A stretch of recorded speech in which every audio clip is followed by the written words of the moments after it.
राजू यादव जी, जालौन से। राधे राधे। राधे राधे महाराज जी, प्रणाम।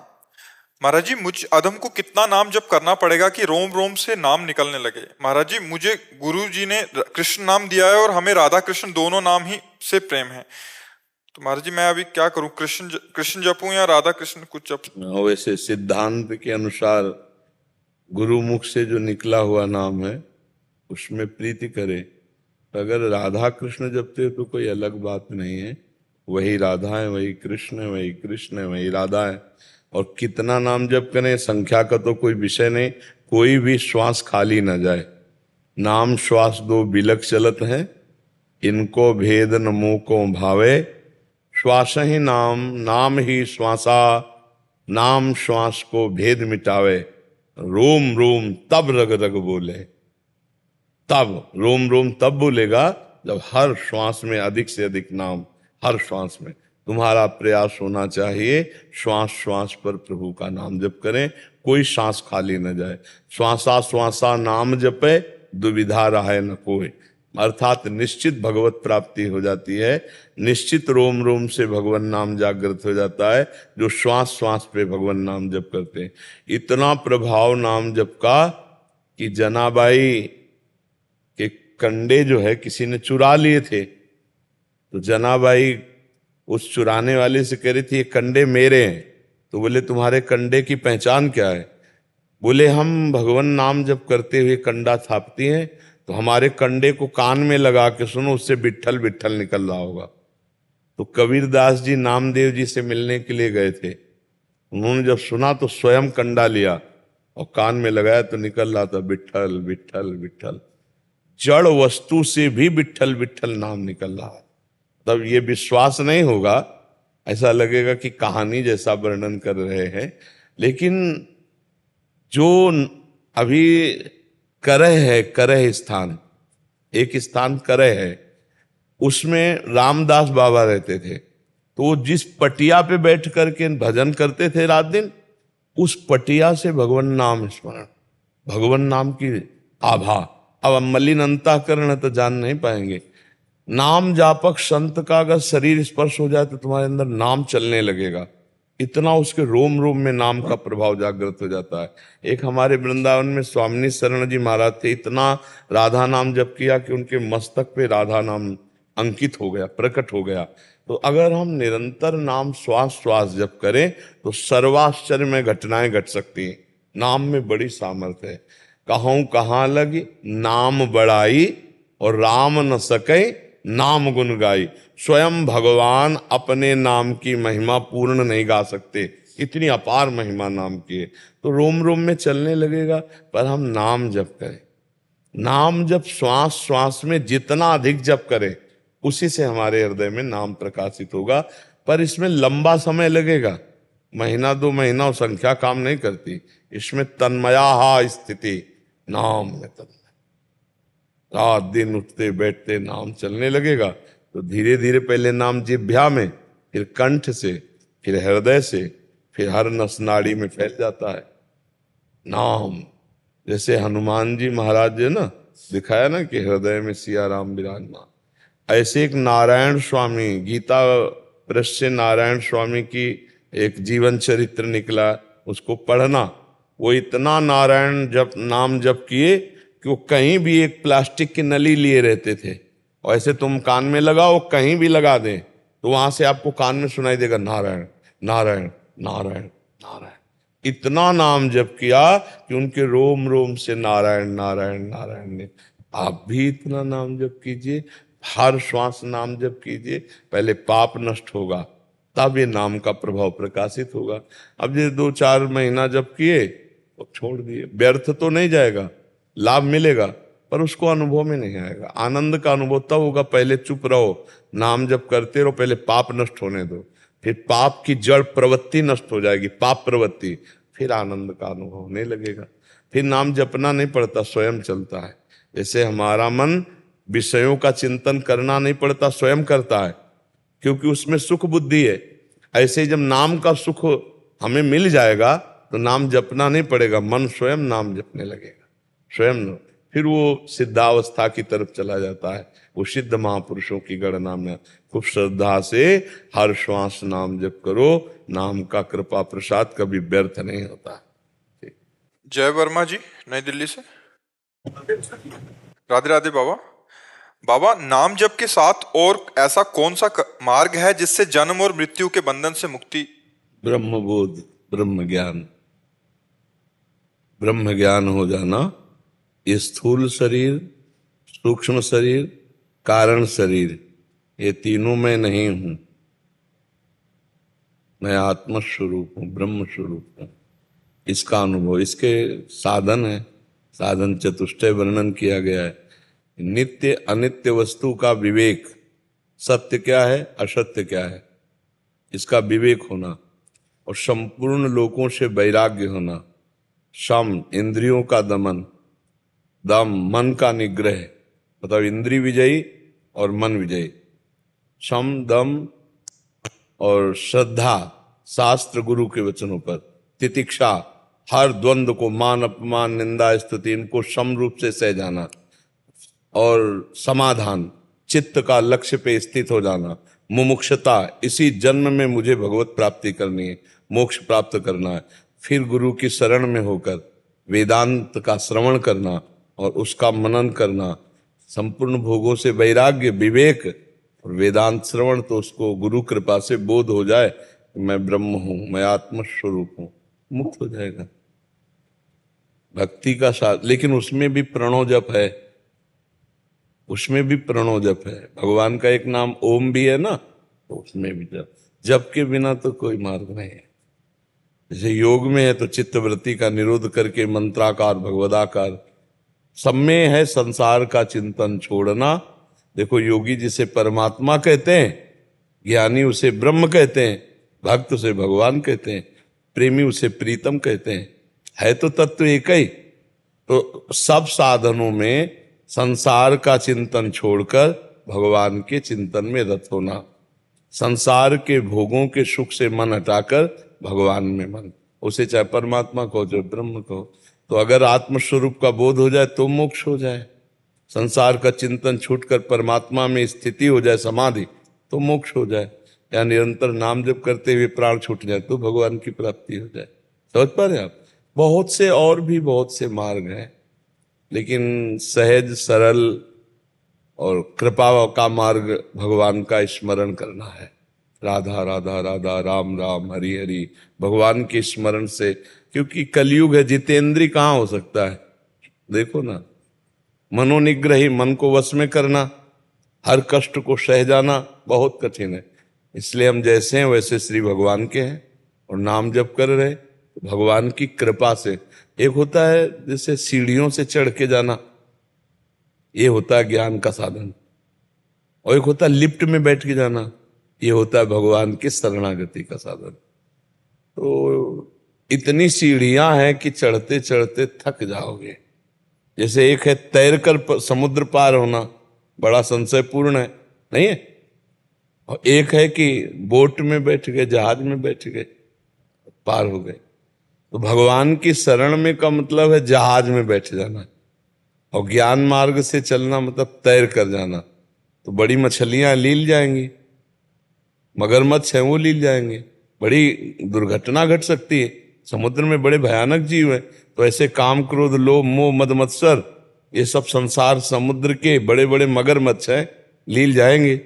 और बोट में बैठे तो उनको देख रहे हैं, काम आया, क्रोध आया, लोभ आया, पर वो हमको हरा नहीं पाएगा कि हम बोट में बैठे, जहाज में बैठे, भगवान की कृपा से संसार समुद्र से पार हो जाए। मामेव ये प्रपद्यन्ते माया में ताम तरन्ते। वैसे साधन और भी हैं, पर उन साधनों के द्वारा आप ही को चलना होगा। गिर गए तो बचाने वाला नहीं, और इसमें गिर गए तो बचाने वाला है, क्योंकि हम भगवान की शरण में हैं तो वो सदा हमारी रक्षा करते हैं। जो भगवान की शरण में है, भगवान उसकी माँ की तरह रक्षा करते हैं। करो सदा तिनके रखवारी, जिम बालक राखे मातारी। तो हमें तो यही लगता है कि भगवान की शरण में होकर भगवान का नाम जब किया जाए तो बहुत जल्दी मंगल हो जाए। ये कलयुग है, इसमें और साधनाएं देख लो, मन की दशा देख लो, कहाँ जितेंद्रिय हो, जो चाहता है वो मन और इंद्रिया करा लेते हैं। अब हम ज्ञान की बातें करें तो बातें केवल ज्ञान की होगी, स्थिति होगी नहीं तो मोक्ष होगा नहीं। अच्छा, कुछ ज्ञान नहीं लेकिन राधा राधा बोल रहे हैं, अभी शरीर छूटे अभी कल्याण हो जाएगा। तो ये सहज सरल और कृपा का मार्ग है, ये भगवान की भक्ति। प्रवेश जी दिल्ली से। राधे महाराज जी प्रणाम। महाराज जी, ग्रंथों में यज्ञ को सर्वश्रेष्ठ कर्म बताया गया है, और जो यज्ञ नहीं कर पाते वो किस मार्ग को अपनाएं कि यज्ञ जैसा फल प्राप्त कर लें? तो ग्रंथ में जो यज्ञों का वर्णन किया गया, तो गीता में भगवान ने कहा यज्ञानाम जप यज्ञोष्मी। यज्ञ करना सबके लिए भगवान ने आदेश किया, तो यज्ञ करना तो बहुत कठिन है। अब जैसे इस समय आप छोटा हवन भी करना चाहें तो पवित्र घी, पवित्र जिसमें खाद ना पड़ा हो ऐसा जौ धान्य, पवित्र वृक्ष की लकड़ी, पवित्र मंत्र उच्चारण करने वाले पवित्र ब्राह्मण, पवित्र जजमान, ये सब बड़ा कठिन है ना कठिन। एक छोटा हवन करने के लिए यज्ञ तो बहुत बड़े, उसके लिए तो विशेष धन, विशेष आचार्य, विशेष व्यवस्था चाहिए। तो फिर सब यज्ञ कैसे करें? तो यज्ञानाम जप यज्ञोष्मी। यज्ञों में सर्वश्रेष्ठ यज्ञ कौन है? जप यज्ञ।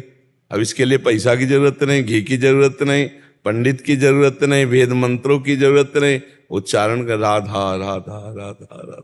यज्ञानाम जप यज्ञोष्मी। हम ऐसे नहीं राधा राधा चिल्ला रहे हैं आपको समझ बूझ के केवल कोरी श्रद्धा ऐसा लेके ऐसे अंधविश्वास वैसे नहीं। अब जैसे यज्ञ करनी है, सहज यज्ञ, आप घर में जो भोजन बनाते हैं वो भगवान को जब अर्पित करते हैं, उससे एक रोटी गौ को निकाल लो, एक रोटी निकाल के छत में डाल दो, कौवा चिड़िया ये चुन जाएंगे। दरवाजे में 1 मिनट खड़े होके देख लो, कोई भूखा प्यासा आसपास तो नहीं दिखाई दे रहा। पशु पक्षी मनुष्य कोई प्रणाम करके घर गए और वो प्रसाद पा ले, यज्ञ हो गई। रोज यज्ञ हो रही। एक ग्रास जो है गौ ग्रास के लिए प्रत्येक, पहले गांव में तो हम देखते थे पहली रोटी गाय के लिए निकाली जाती थी। पहले रसोई पवित्र बनी, पहली रोटी गाय के लिए निकली, एक रोटी जो है चिड़िया पक्षियों के आदि के लिए, कौवा आदि के लिए निकली। फिर जो भोग बनाओ पहले भगवान को अर्पित किया गया और फिर पाया गया, तो ये भी यज्ञ हो गई।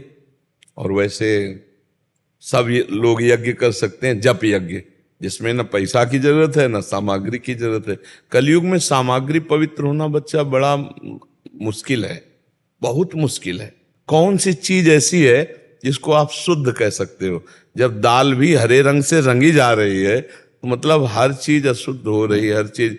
तो यज्ञ करना तो बहुत कठिन, क्योंकि यज्ञ के लिए सामग्री शुद्ध हो, मंत्र शुद्ध हो, आचार्य शुद्ध बोलने वाले हों।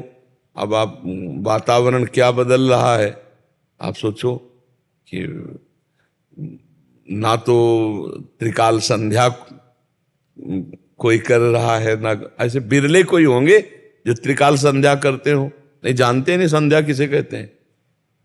अब कौन यज्ञोपवीत धारण कर रहा है?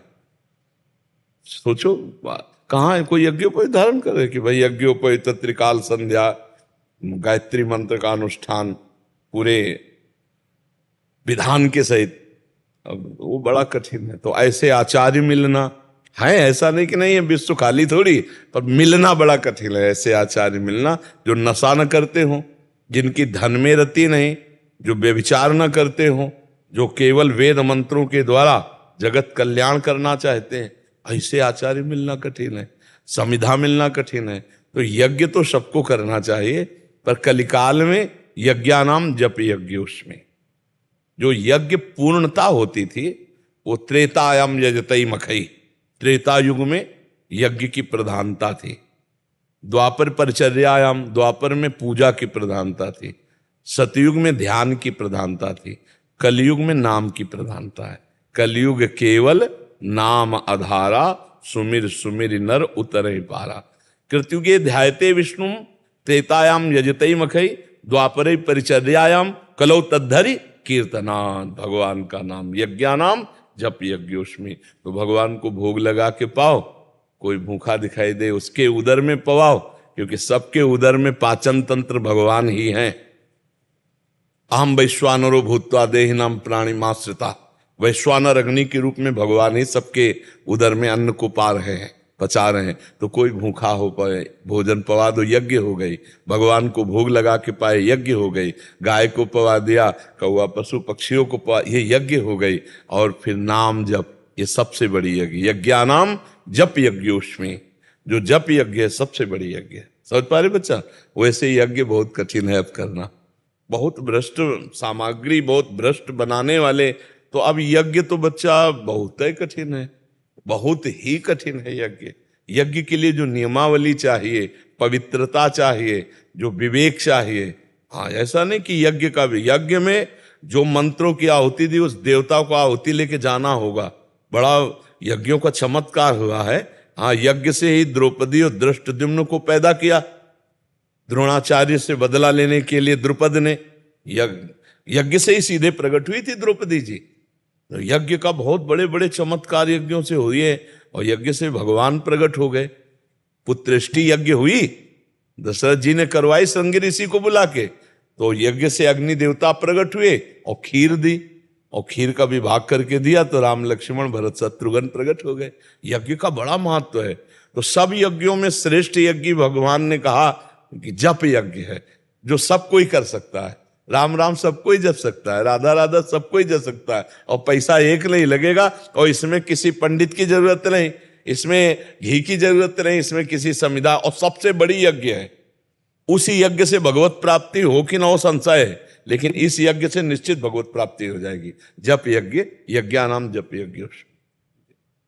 प्रेम भारद्वाज जी लुधियाना से। राधे राधे महाराज जी। महाराज जी, आपके चरणों में कोटि कोटि प्रणाम। महाराज जी, मैं जानना चाहती हूँ कि मानव जीवन का परम लक्ष्य निर्वाण मोक्ष होना चाहिए, या जन्म जन्म के लिए प्रभु से भक्ति की याचना? अगर ज्ञानी है तो मोक्ष चाहता है, भक्त है तो जन्म जन्म प्रभु की भक्ति चाहता है।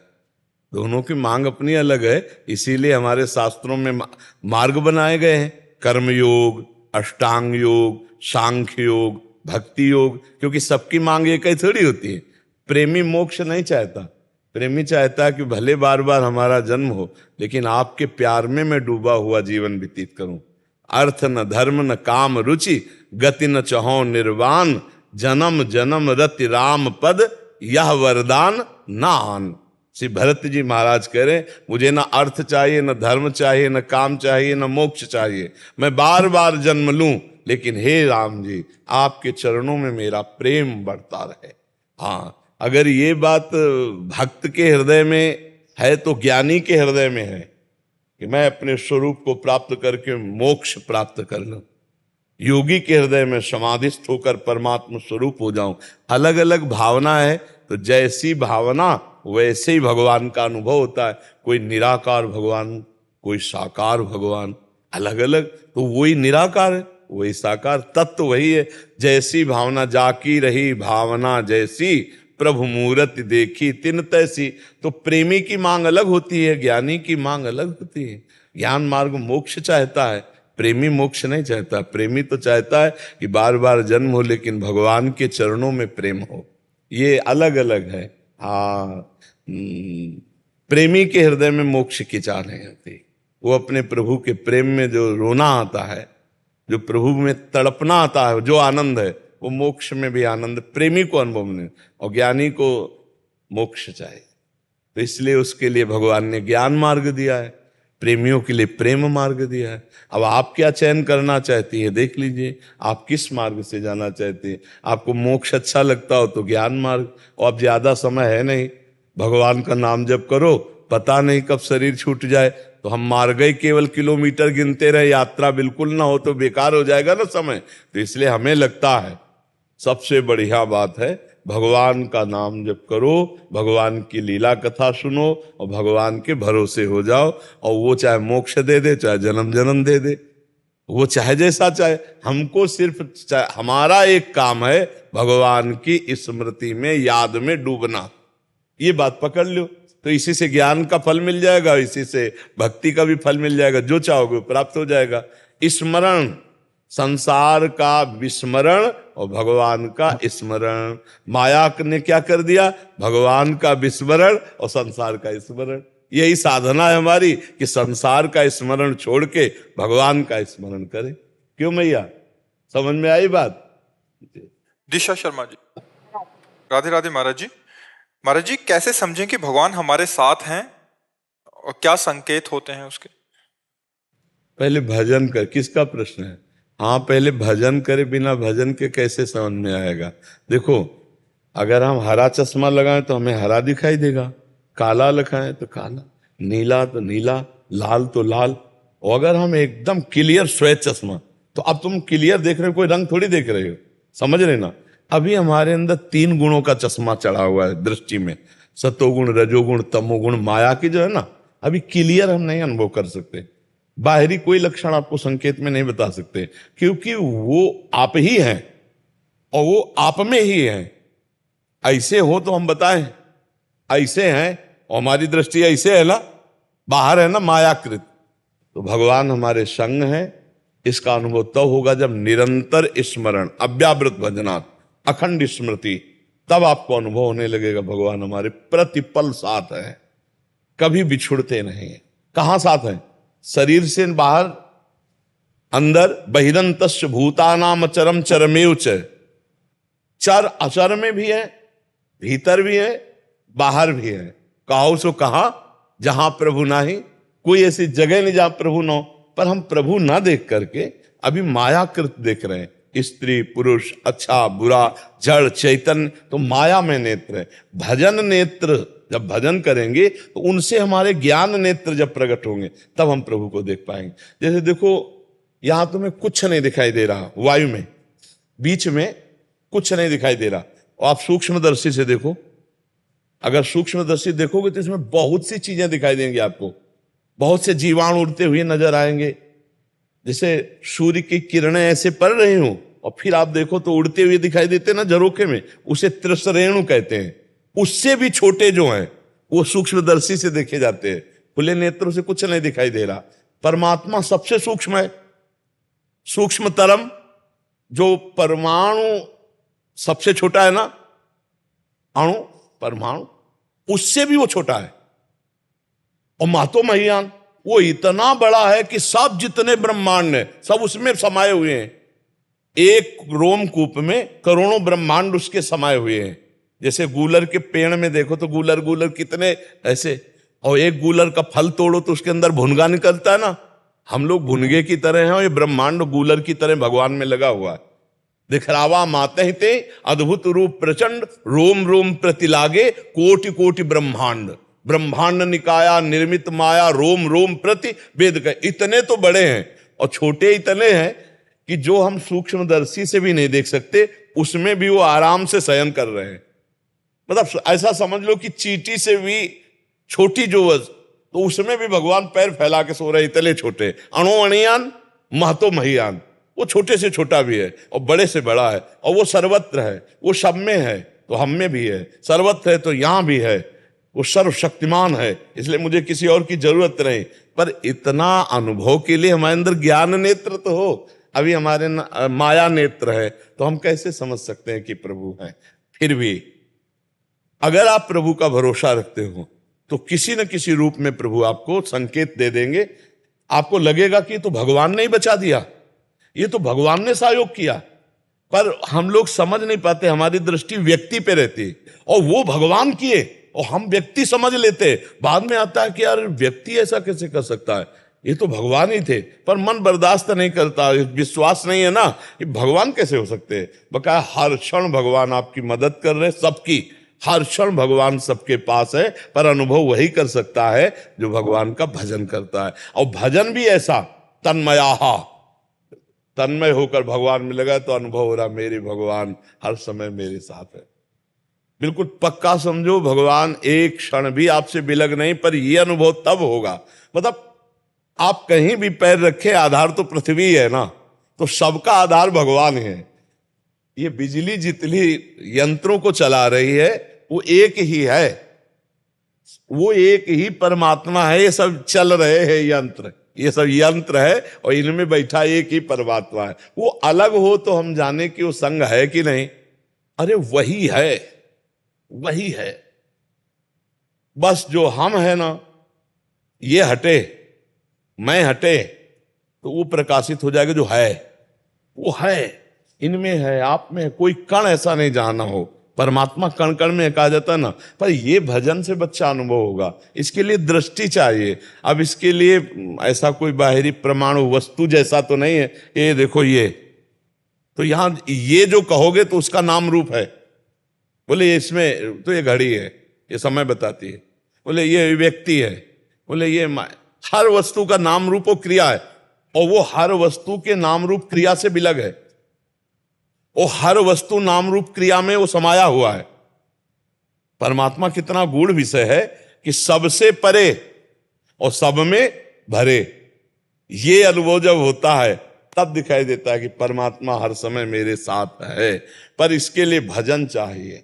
जितना भजन करोगे तब, भजनानंदी महात्माओं के साथ भगवान रहते हैं। एक बार जगन्नाथपुरी के माधवदास बाबा, जो भक्त चरित्र सुनते रहते हैं, सत्संग सुनते रहते हैं, उनको परिचय होगा। तो माधवदास बाबा ने कहा जगन्नाथ स्वामी से कि प्रभु अब हम जा रहे हैं ब्रजमंडल दर्शन करने। तो उनका, बाबा हम आपके बिना नहीं रह सकते। अगर आप भगवान के बिना नहीं रह सकते ना, तो भगवान आपके बिना नहीं रहे। ये था माम प्रपद्यन्ते तास तथै भजाम्यहम्।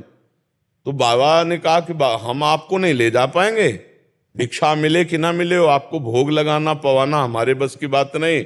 हम तो आपके सहारे हैं, मिला मिला ना मिला ऐसे ही सो गए, लेकिन आप साथ होगे तो फिर ऐसा नहीं होगा, आपको भोग पवाना पड़ेगा, नहीं ले जाएंगे। बोले बाबा एक बात बता दें, तुम्हारे बिना हम रह नहीं सकते।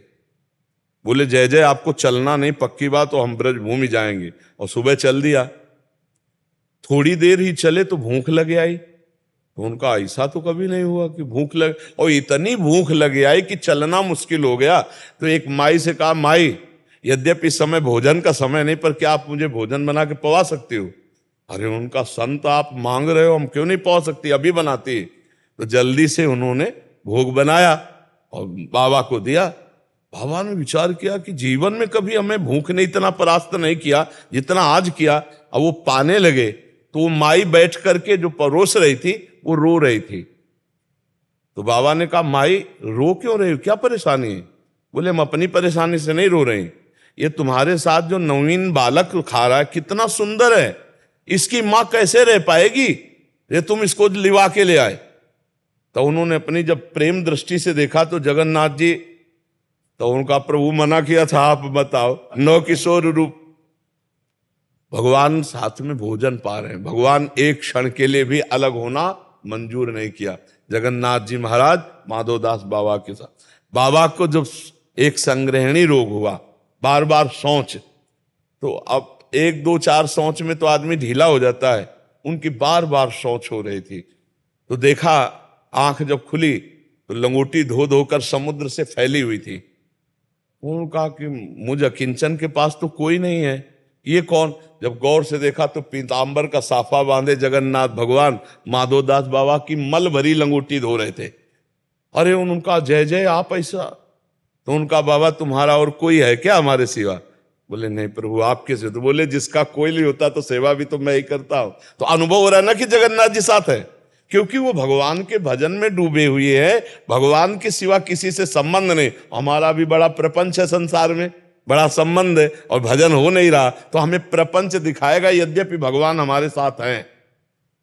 क्योंकि फिर ये सिद्धांत खत्म हो जाए ना कि भगवान अगर हमारे साथ नहीं, हमारे पास नहीं है, तो फिर ये सिद्धांत खत्म हो जाएगा, वासुदेवा सर्वम, सब जगह भगवान है।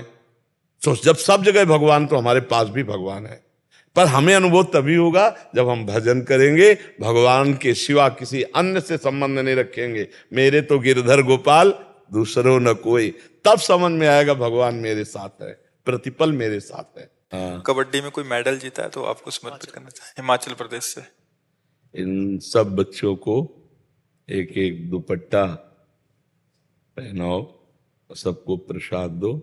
और हम वाणी का प्रसाद ये देते हैं कि जिसका चरित्र पवित्र होता है और जो अध्यात्मवान होता है, अध्यात्म से जुड़ा होता है, वो कहीं भी परास्त भी हो जाए तो विजय को प्राप्त होता है। आज अगर हम परास्त हैं तो कल हम विजय को प्राप्त होते हैं। हमारे अंदर जो भागवतिक उत्साह है वो इस माया की मलिनता के कारण दब गया है। वो अगर उत्साह जागृत हो जाए तो कोई भी क्रीड़ा या कोई भी क्षेत्र उसमें विजय ही विजय है।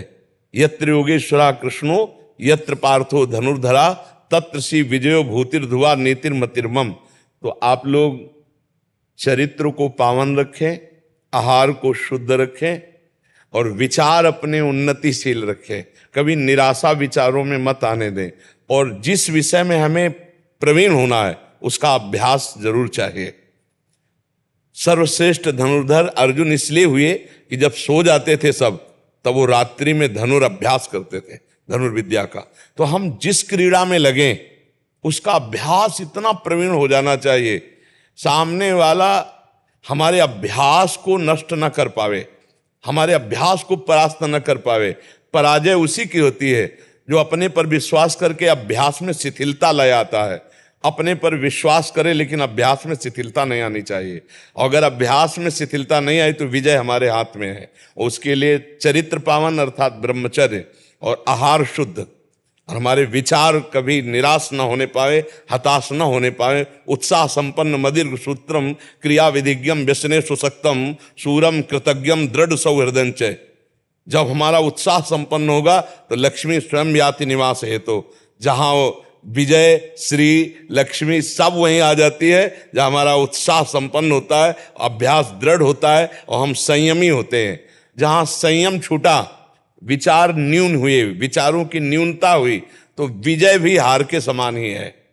अगर संयम सही है, अभ्यास ठीक है, तो एक बार अगर हार भी हो जाती है तो आखिरी विजय में ही पहुंचाने वाली होती है। इसलिए आप सब हमारे भारत की निधियां हैं। आप और उन्नति करें और यश कमाएं, नाम जप करें, ब्रह्मचर्य से रहें, चरित्र को पावन रखें, तो अध्यात्म जागृत होगा जो तुम्हें लोक और परलोक दोनों जगह सुख प्रदान करेगा। सब बच्चों को ये वस्त्र प्रसादी दीजिए और प्रसाद भी दीजिए। ठीक है, बहुत सुंदर है। ठीक है। अंशुल जी बरसाना से। राधा वल्लभ शेरवंश गुरुदेव, आपके चरणों में दास का कोटि कोटि प्रणाम। हे गुरुदेव, आपकी कृपा से बरसाना वास कर रहा हूं और आपकी आज्ञा अनुसार नाम जप का भी प्रयास कर रहा हूं।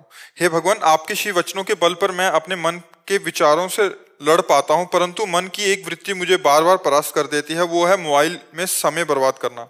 धामवास करके मैं ऑफिस के सभी कार्य मोबाइल का उपयोग करना ही पड़ता है, पर जैसे ही काम खत्म होता है फिर भी मोबाइल पे प्रपंच, क्योंकि नाम में प्रीति नहीं है।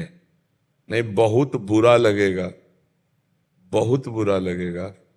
जिसके संग से हमारा भजन छूट जाए, वो व्यक्ति, वो वस्तु, वो पदार्थ, वो वृत्ति दुश्मन की तरह चुभती है भक्त को।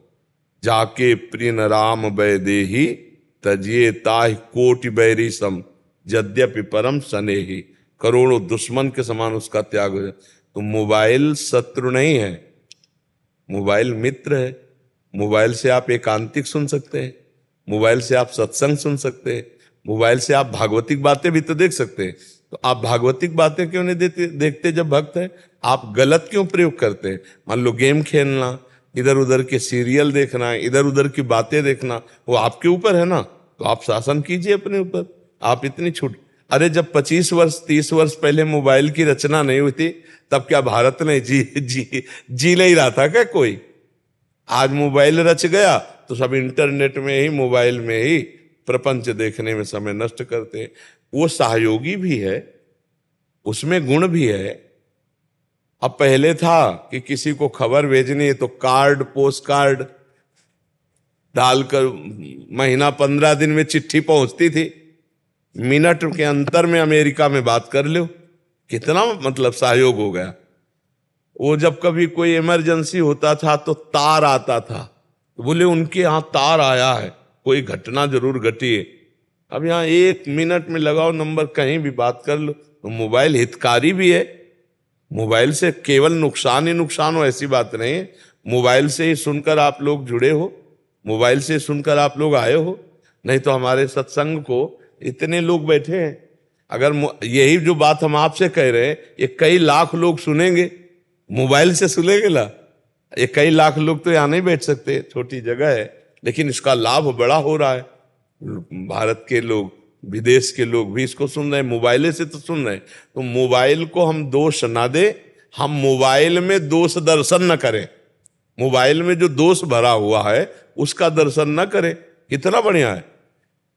कल क्या सत्संग हुआ था अभी आप सुन लो मोबाइल में, 1 महीना पहले क्या सत्संग हुआ था वो भी सुन लो।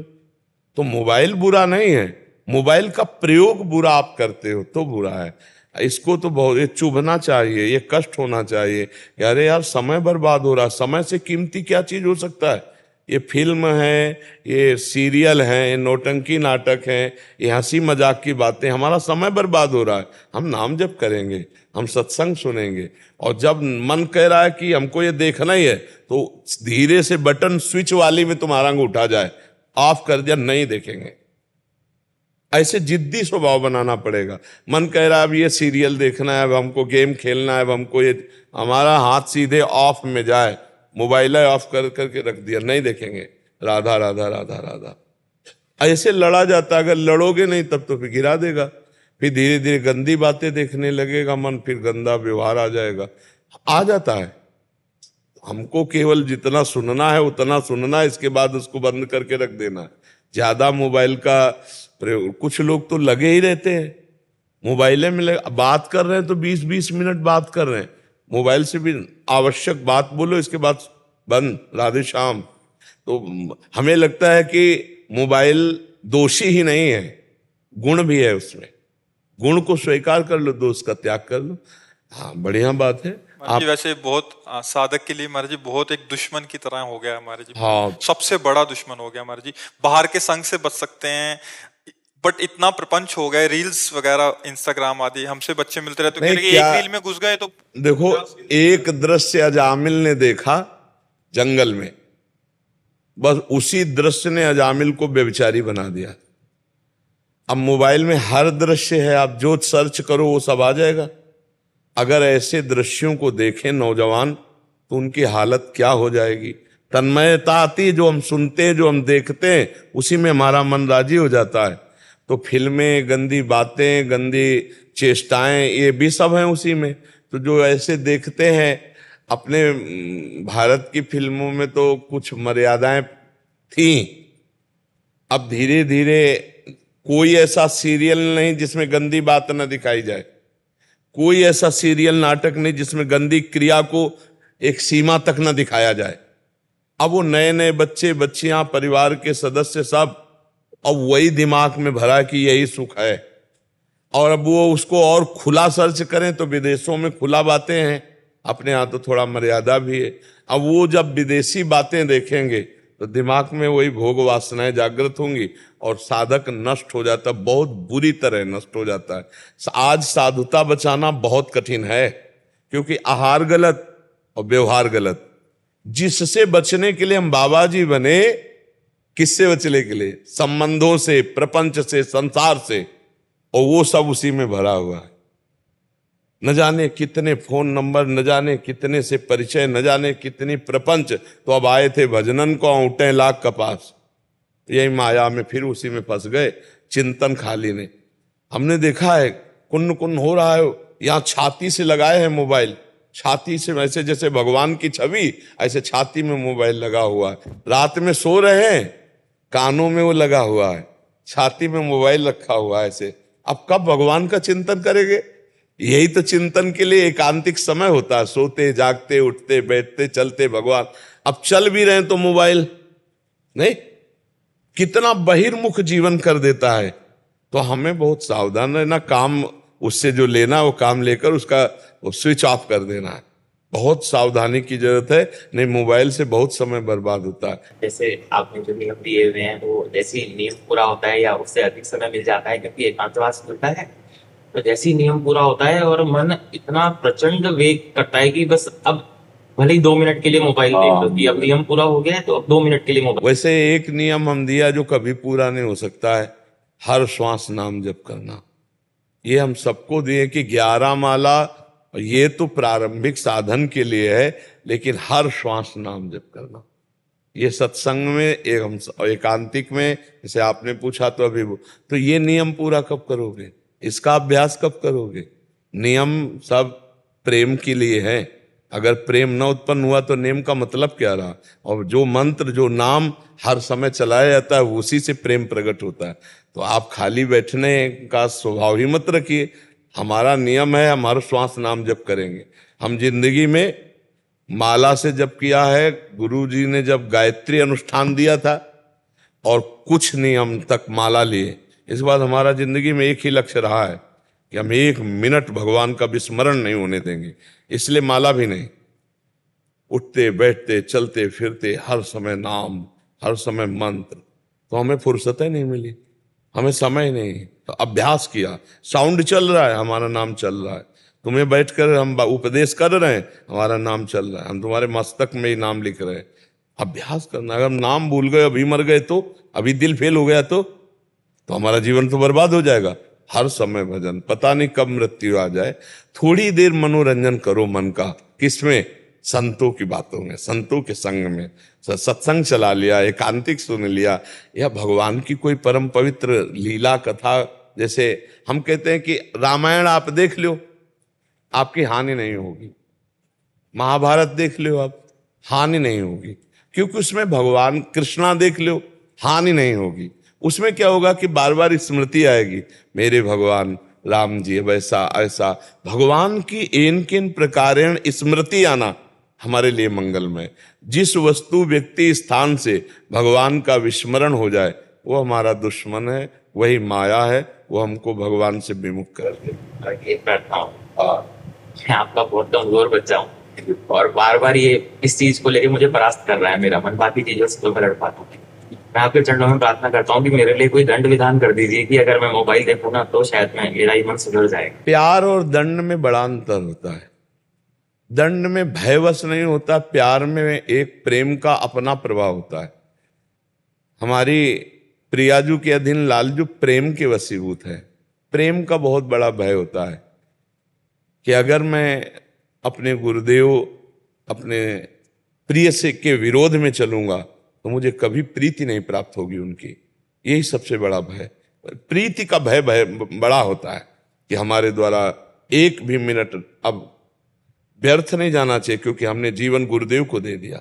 राधा राधा राधा, हाँ खूब। जब मन ना लगे तो सो जाओ, भले लेट जाओ, लेकिन गंदी बातें या मोबाइल आदि में समय नष्ट हो, क्योंकि सो गए तो इंद्रियां पुष्ट होंगी, जब फिर जगेंगे तो फिर भजन करेंगे, लेकिन हम गलत आचरण नहीं करेंगे। ब्यास भरोसे कुंवर के सोवत पाव प्रसाद, लेकिन हम गलत नहीं जाएंगे। नहीं, कबहू तो थोरो भजन, कबहू होत विशाल, मन को धीरज छुटे नहीं, गाहे न दूजी चाल, तो बढ़िया बात बन जाएगी। जीवन में ध्यान रखना चाहिए कि अब मेरा जीवन का समय गुरुदेव को समर्पित है। गुरुदेव के समर्पित समय को मैं नष्ट नहीं कर सकता, मैं उसको भगवत स्मरण में ही लगाऊंगा।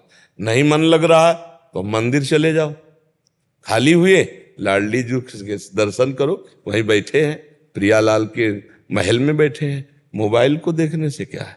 आवश्यक काम का प्रयोग करके उसको शांत रखो, और धीरे धीरे मन को हटाया जाता है। आज से मोबाइल एकदम नहीं देखेंगे, फिर परेशान हो जाओगे। आप आधा घंटा देखते हो, 10 मिनट छोड़ो, 20 मिनट देखो, फिर 1 महीना व्यतीत करो, फिर 10 मिनट और हटा दिए, अब 10 मिनट देखा, फिर 5 मिनट हटा दिए, फिर बंद कर दिए। ऐसे जीता जाता है विषयों में। जो एकदम कसम खा लेते हो, 10-20 दिन के बाद एकदम टूट के फिर उसी में गिर जाते हैं। विषय धीरे धीरे छोड़ा जाता है, भजन बढ़ाया जाता है और धीरे धीरे छोड़ा जाता है। आज के बाद एकदम कसम खा ली मैं ऐसा नहीं करूंगा, नहीं चलेगा, महीना 2 महीना मुंह भरा गिरोगे। धीरे से उसे धीरे धीरे क्रम करके जितना छोड़ते चले जाओ, फिर उसको दोबारा स्वीकार ना करो तो विषय पर विजय प्राप्त कर लोगे। समझ गए? राधा राधा राधा राधा राधा राधा राधा राधा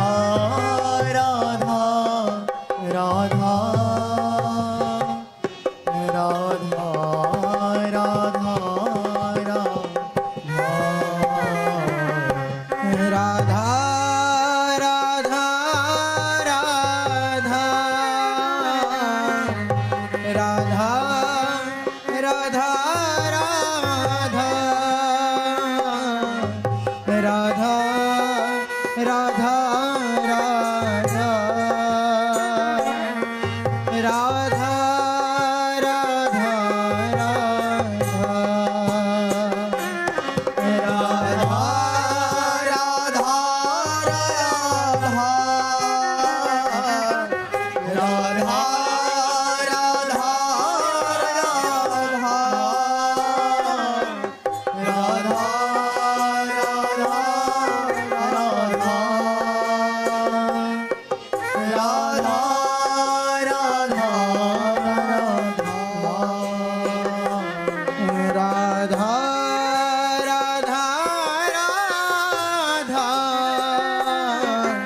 राधा राधा राधा राधा राधा राधा राधा राधा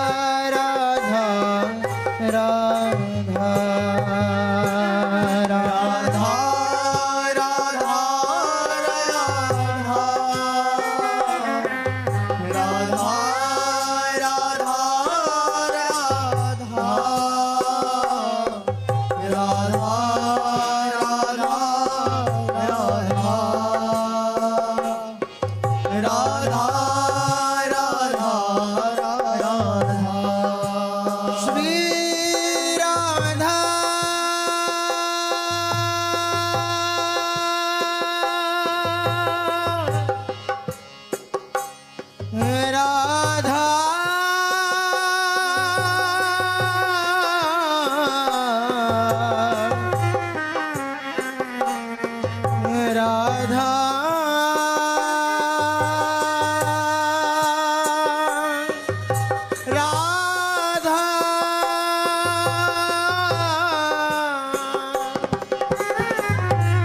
राधा